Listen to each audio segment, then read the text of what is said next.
before we play this, which will be tomorrow, I'd just like to say that thank you for commenting on my videos, everyone that's commented. The reason I haven't replied is, well, I have actually replied to your comments, but YouTube keeps deleting them. So, you know, thank you YouTube for being a dick. So that's why, it doesn't matter how many times I reply, it just keeps getting deleted. I don't know why that is. But that's really annoying, so yeah, just thank you for like everyone that's commented and contributed, you know, in some way to my videos. It means a lot. So anyway, I will see you tomorrow when I actually play this game.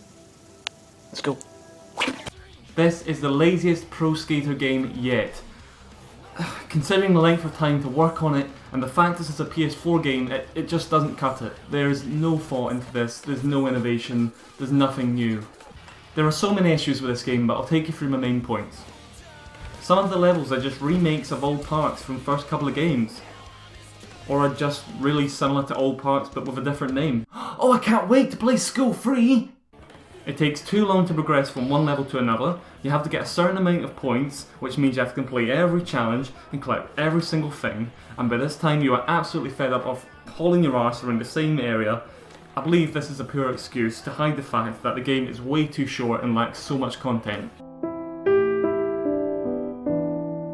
There is no time limit on levels, so you can just explore and find the challenges you need to do to move on to the next stage at plenty of time, but sometimes I wish there was a time limit, because that was what made the original game challenging and fun.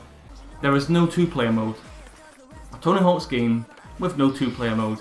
There's an online co-op, yeah sure, but there's no split-screen two-player mode. There's no story element at all. It's 2015, come on. I know it's a Pro Skater game, but, you know, even just a little teeny little plot somewhere, something you have to do that makes it a bit more interesting, instead of just doing the same old challenges level after level. Come on, some sort of script in there, dialogue. It wouldn't go amiss. Hitting is the only interaction you can have with other players, aside having the option to complete a challenge with them, which rarely happens. And when I say hitting, you skate into them and it comes up, you hit whoever. There's no animation that, you know, sees your player hitting out at that. It's not like on what was the game? Was it Underground? You know, the old games where you actually saw, you got sound effect and everything, and you smacked another player off their board. That was bloody fun.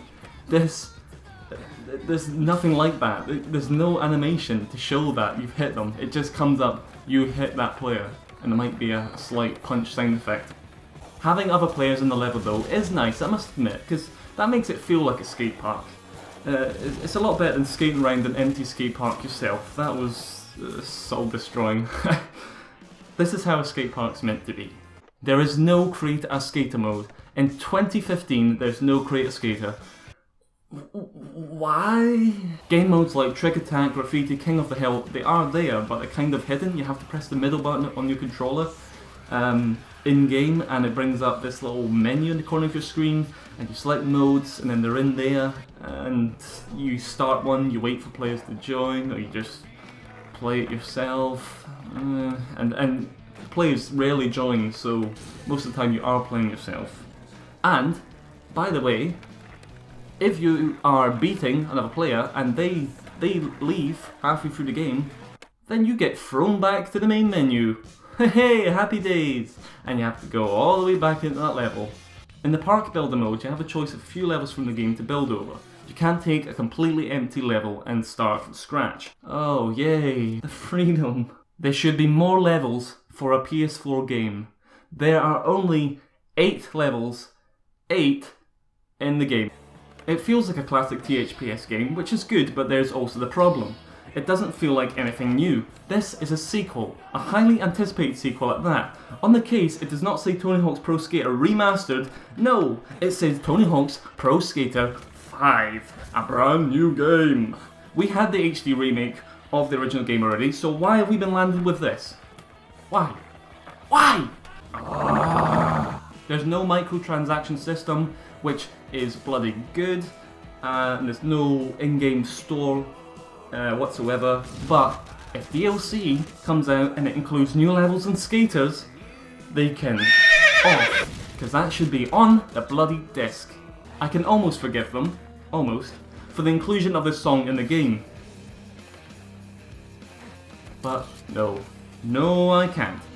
I say almost, but I don't mean it. There's no way I can forgive them for this rip-off atrocity, whatever the soundtrack. And by the way, even the soundtrack is poor. Most of the time you're playing, you hear the same 3 songs, and occasionally get a different song you don't usually hear. Most of the songs themselves are nowhere near as good and head-bangingly awesome as the songs in previous games.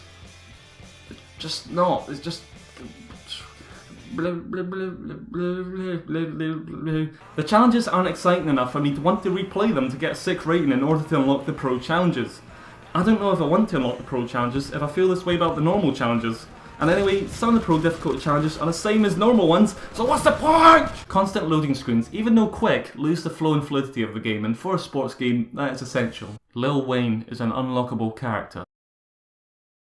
In conclusion, what you get is a poor remake of the original game, with an inexcusable lack of content, with a 5 slapped on the box to make it appear to be a sequel, and a £50 price sticker. Do not buy this game.